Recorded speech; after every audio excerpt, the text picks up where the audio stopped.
This is day 23 of learning how to speak without scripts. Today I learned a technique that prevents your audience from losing interest and not understanding what it is that you're saying. The problem that most people have when they don't have a script to fall back on is they will tend to have longer sentences because you're trying to speak on the fly and generate ideas, but you also tend to use words that are far more complex than you normally would use.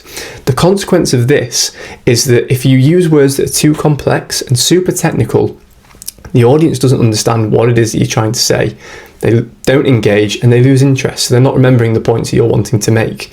The solution is to try and present the information in a way that the audience can understand. And how do you go about doing that?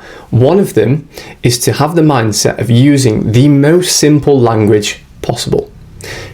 It's very difficult to do because, like I said, when you're speaking without a script, you are trying to do a lot of different things at once and the complex words can slip out.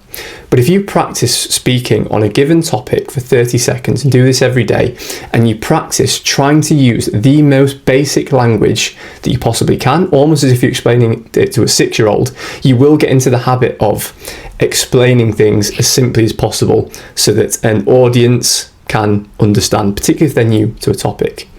So an example of this, let's give 2 scenarios. You could be describing an event and using complex language. And the second scenario is you're using more simple language. So scenario 1, that explosion was a tremendous array of illuminating colours that was remarkable to the eye.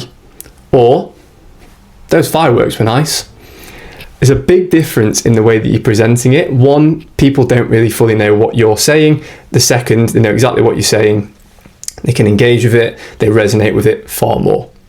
So in summary, what have I learned today? I've learned if you want to keep your audience engaged and have the ultimate goal of people remembering your message when you speak, then you need to use simple language. This is day 23.